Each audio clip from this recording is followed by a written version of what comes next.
Buenos días, chicas. El tema de hoy, como ya sabemos, va a ser el tema de la fotosíntesis. ¿Ok? Entonces, vamos a iniciar. Aquí tenemos la estructura de un cloroplasto, como ya ustedes lo identificaron. Y el tema de la fotosíntesis y su importancia. Bueno, ¿cuál es el objetivo de la clase de hoy? Pues el objetivo es que el alumno, ustedes conozcan y analicen la importancia del proceso de la fotosíntesis en los seres vivos y sobre todo sepan que su aplicación tiene en su vida cotidiana. ¿Okay? Ahora, recordemos lo que vimos la clase pasada. Dijimos que la palabra fotosíntesis se deriva del griego, que significa fotoluz, y síntesis, formación o elaboración.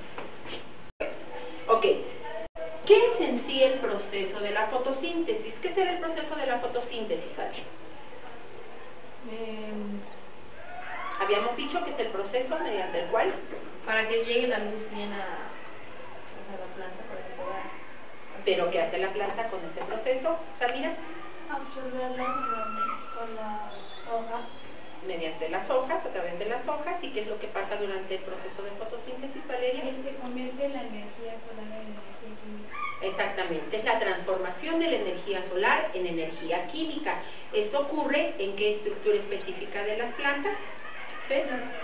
En los cloroplastos. Y por lo tanto se van a formar productos que son ricos en azúcares, que van a ser los carbohidratos. ¿Okay? Entonces aquí tenemos el esquema de lo que es la célula vegetal, que es en donde se encuentra. Tenemos el cloroplasto y la estructura tridimensional de un cloroplasto. Ahora, necesitamos diferentes cosas para que se lleven a cabo, o diferentes elementos para que se lleve a cabo el proceso de la fotosíntesis. ¿Cuáles habíamos mencionado?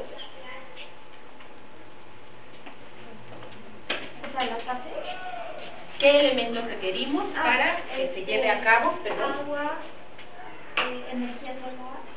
Necesitamos agua, que ya la tenemos acá. Ajá, energía solar. Energía solar, ¿qué más? Dentro del agua están las sales minerales. Ajá, las sales minerales. Dióxido de carbono. El dióxido de carbono. Y glucosa.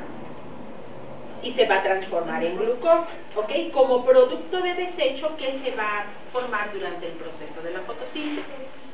Oxígeno y se forma glucosa, que le sirve de alimento a la planta, pero se forma oxígeno y energía metabólica dentro de la planta, pero como desecho, vapor de agua, ¿ok? Calor, ¿no? Mediante el calor que se genera con la energía del sol. Entonces, bueno, en general en la planta aquí tenemos los elementos que ya habíamos visto que constituyen y que son importantes para que se lleve a cabo este proceso. Ahora, dentro de ello, aquí lo tenemos también, y está representada las dos fases de la fotosíntesis que mencionamos, que existen dos fases. ¿Cuáles son? La fase luminosa y la fase oscura.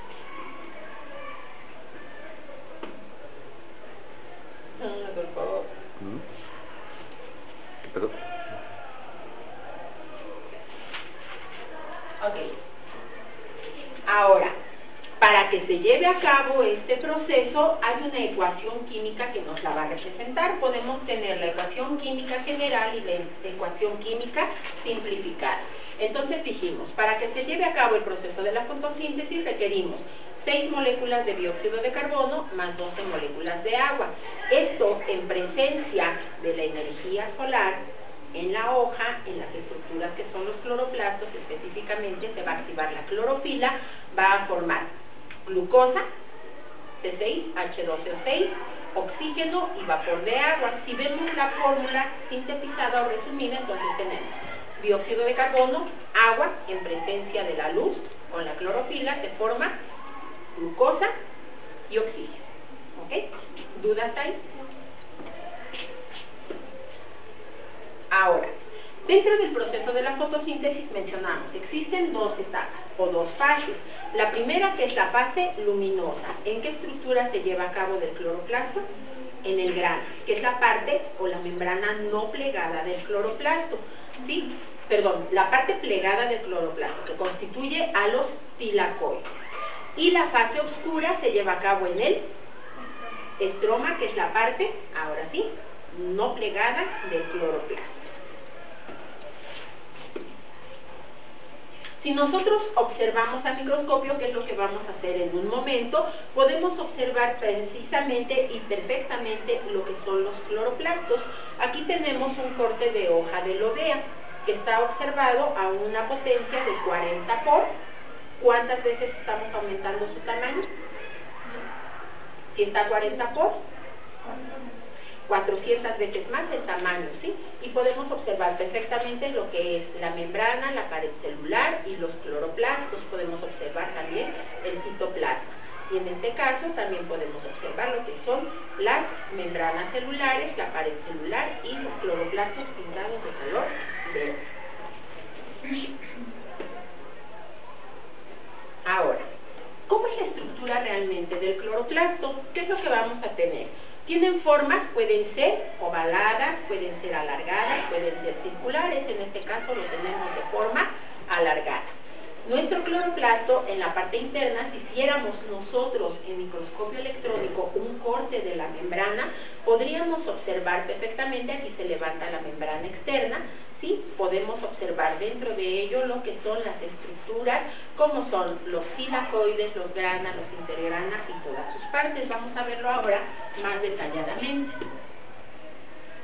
Y tenemos aquí, entonces, las partes que constituyen o que forman al cloroplasto, vamos a tener la membrana externa, que es esta, la que se le hizo el corte en la diapositiva anterior, la membrana interna, la cual se va a plegar, y esta va a formar lo que son los tilacoides, que se observan como monedas apiladas, y son de color verde por el tipo de clorofila. Ahorita vamos a ver por qué se observan de color verde. ¿Ok?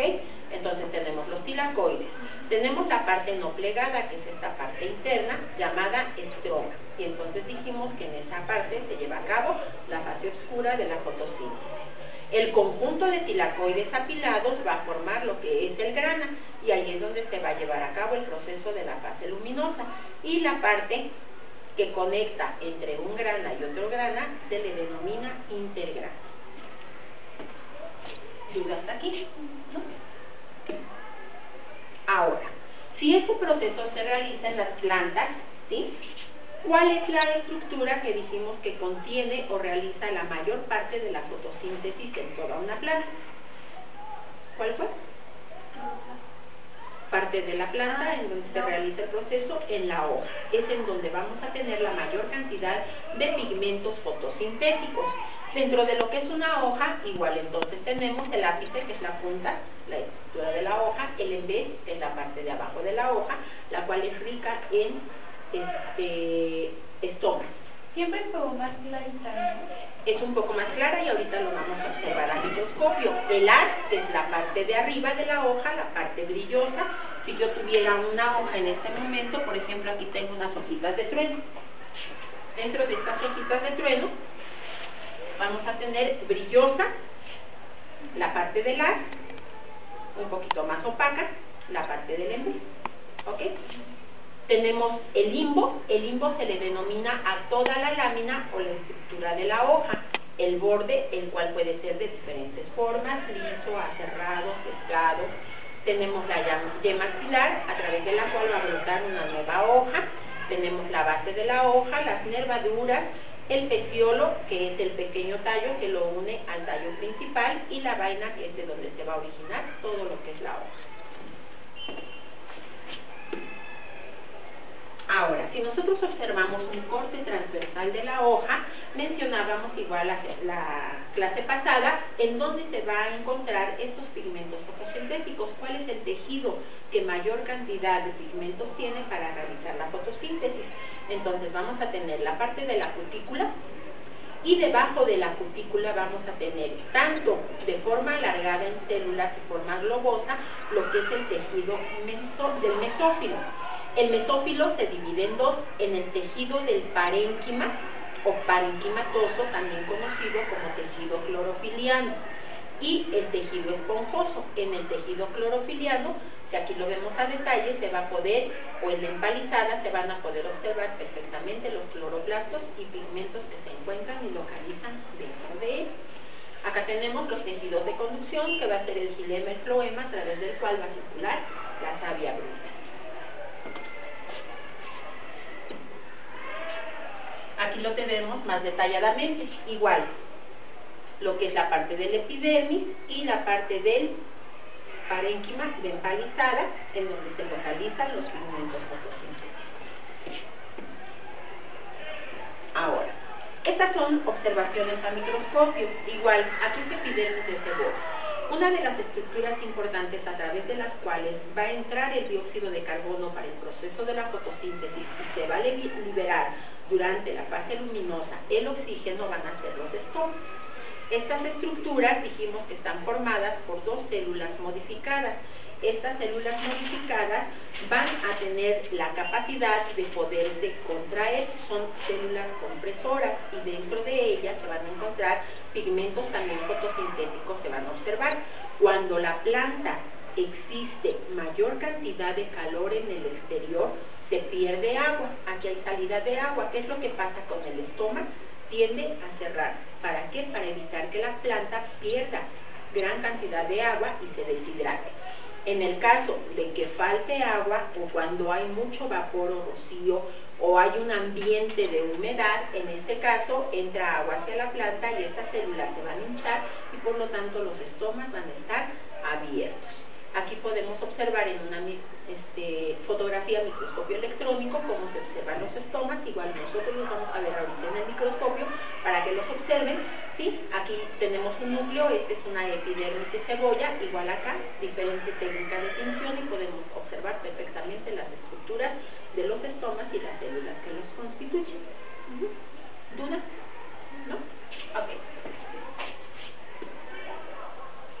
Ahora, entramos a la parte de los pigmentos fotosintéticos, que son realmente quienes van a captar la energía del sol, la energía solar, para poderla transformar y llevar a cabo este proceso tan importante para los organismos, tanto eucariontes como procariontes, porque sabemos que son la base de la pirámide alimenticia. Entonces, dijimos que los pigmentos fotosintéticos en los organismos eucariotas, ¿en dónde se localizaban?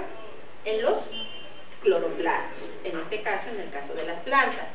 En los procariotas se localiza en las membranas fotosintéticas. Existen otro tipo de pigmentos, que son los pigmentos auxiliares, que dijimos que le dan una coloración diferente a las plantas, a las frutas, etc. Teníamos, por ejemplo, las psicovilinas, los carotenoides, que dan colores pardos, anaranjados, las xenofilinas y las antofilinas, colores azules, colores rojos.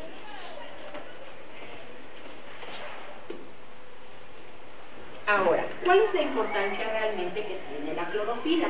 Por una parte, la clorofila sabemos que es un pigmento de color verde. Dijimos que era soluble o insoluble en agua. Insoluble en agua. Pero es soluble en sustancias orgánicas y solventes orgánicos, tales como el alcohol, el éter y la acetona, y ahorita lo vamos a comprobar que efectivamente así es. ¿Por qué? Porque decíamos, por ejemplo, una planta, si yo le pongo agua, si fuera soluble el pigmento o la clorofila, en este caso en agua, ¿qué pasaría? Se despintaría la planta, ¿no? Ahora, ¿qué elementos dijimos que conformaban a la clorofila? Bueno, pues los elementos que lo forman son carbono, hidrógeno, oxígeno, nitrógeno y moléculas de elemento metálico, que es el magnesio. ¿Cuántos tipos de clorofila se conocen? Igual, 7 aproximadamente. Dentro de ellos, los más importantes y abundantes son la clorofila A y B. También está la C, la D y la E. La bacteriofila A y B y la bacteriovilina. ¿Vale? Son las clorofilas que existen. ¿Cuál dijimos que es la principal función de la clorofila? Salud. ¿Cuál era la función? Antes de dar el color verde, absorber la energía solar para iniciar el proceso de la fotosíntesis. Salud.